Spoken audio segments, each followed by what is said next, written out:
ये कहानी है भगवान वेंकटेश्वर की, जो तिरुमाला की 7 पहाड़ियों पर आ बसे।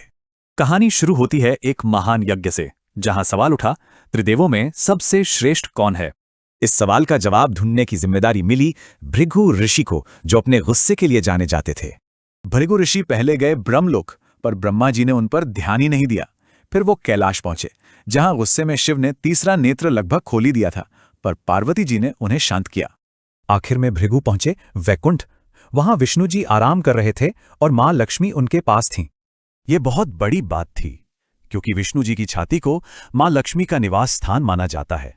पर गुस्सा होने की जगह विष्णु जी ने भृगु के पैर दबाए और उनका घमंड दूर कर दिया। विष्णु जी ने तो माफ कर दिया, पर देवी लक्ष्मी को यह अपना बहुत बड़ा अपमान लगा। उनके बिना वैकुंठ सूना हो गया और दुखी होकर विष्णु जी भी उनके पीछे धरती पर आ गए। यहां उन्होंने श्रीनिवास का रूप लिया और एक बांबी में बैठकर गहरी तपस्या शुरू कर दी। उनकी हालत देख ब्रह्मा जी गाय और शिवजी बछड़ा बन गए, ताकि श्रीनिवास को दूध मिलता रहे।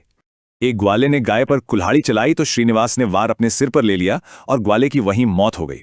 श्रीनिवास ने चोल राजा को श्राप दिया, पर अपनी शादी में मुकुट चढ़ाने पर उसे मुक्ति का रास्ता भी बताया। फिर श्रीनिवास ने वराह स्वामी से जमीन मांगी। उन्होंने शर्त रखी कि भक्त पहले उनके दर्शन करेंगे।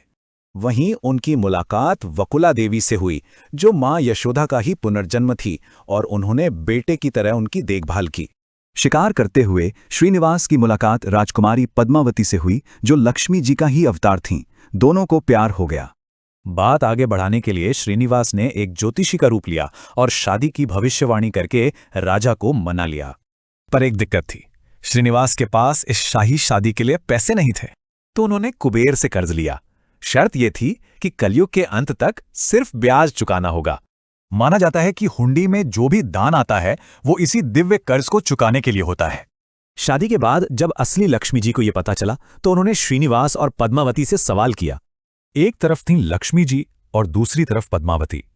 श्रीनिवास को अब कोई स्थायी हल निकालना था, तो इस दुविधा को खत्म करने और भक्तों के लिए हमेशा मौजूद रहने के लिए वो पत्थर की मूर्ति बन गए। ये देखकर देवी लक्ष्मी और पद्मावती दोनों ही उनकी मूर्ति में समा गईं और आज भी वहीं विराजमान हैं। और यही कहानी बताती है कि क्यों करोड़ों लोगों का मानना है कि भगवान वेंकटेश्वर आज भी वहां मौजूद हैं।